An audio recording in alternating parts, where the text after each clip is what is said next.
good day everyone, and today is Friday, and I want to cook a linseed soup for my family. So let's start. So guys, ang linseed soup ay traditional food ng mga Germans. At of course, nahiwa ko na yung aking mga ingredients tulad ng potatoes, carrots or celery. So meron din siyang leek or lauch in Deutsch.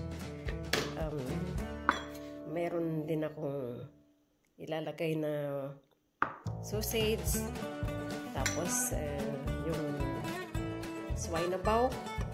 Yung Schweinebauch is limpo in Tagalog. Tapos may garlic ako and then onions. So yung aking linseed is nalaga ko na siya. So ito yung itsura ng linseed, parang munggulang siya, parang munggulang. Pero flat siya. So ano siya, rich in vitamins and minerals. So magandang pagkain lalo na sa kapag malamig. So magigisa na po tayo. Maglalagay lang ako ng olive oil.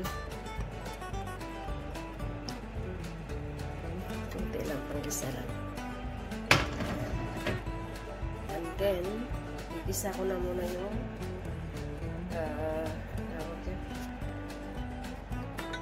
unahin ko muna yung onions kasi medyo makapal kasi.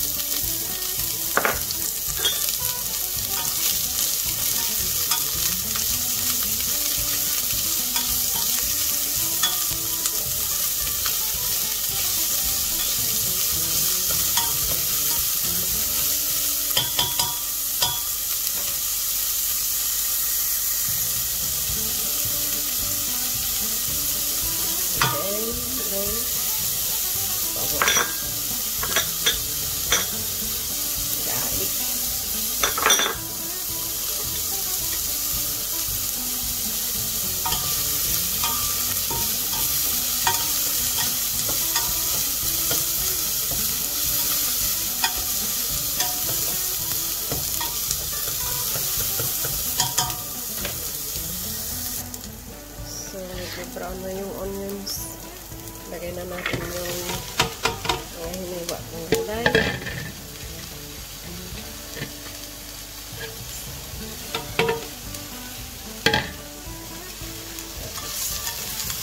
Haluin.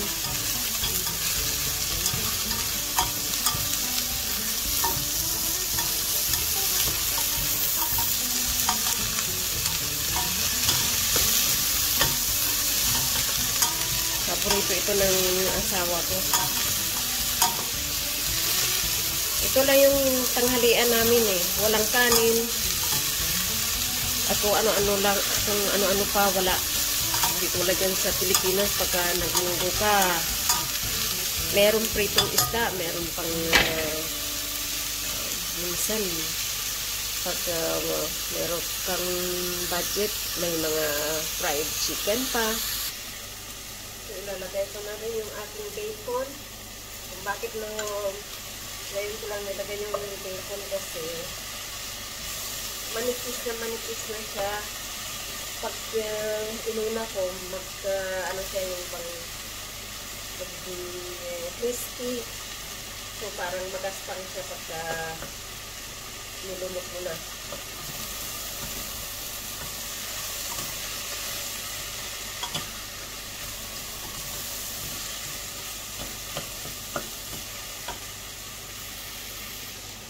Ngayon, ihahalo ko na ang aking nilagang linseed.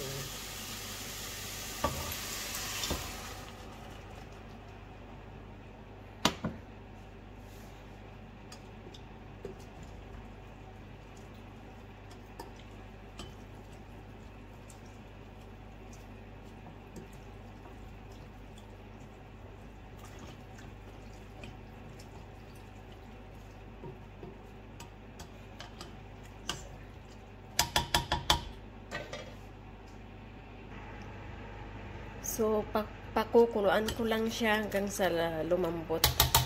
Hayaan ko lang muna siya. Takpan natin. Malamig siya. Tulad nitong plastic, meron siyang kapyanan dito. Yan. Tapos dito namin nilalagay yung aming bio. Yan. Tinatakpan ng tissue para hindi yung amoy niya ba hindi kumalat. Umaraw ngayon, ang ganda kasi sa ibang lugar ang kapal-kapal ng snow. My God. Mabuti dito sa amin kasi tingnan mo dry siya. Dry. Pero napakalamig sa labas. -1. So titingnan ko kung luto na yung aking linsen soup. Ayan.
Erstmal probieren. Oh ja. Gut. Ja? Wie immer. Immer sehr gut. Ja. Then I'm happy. Good. Ja, danke. So, guten Appetit, gell? Ja, danke. Du hast ja schon gegessen. Ja, ich habe schon gegessen.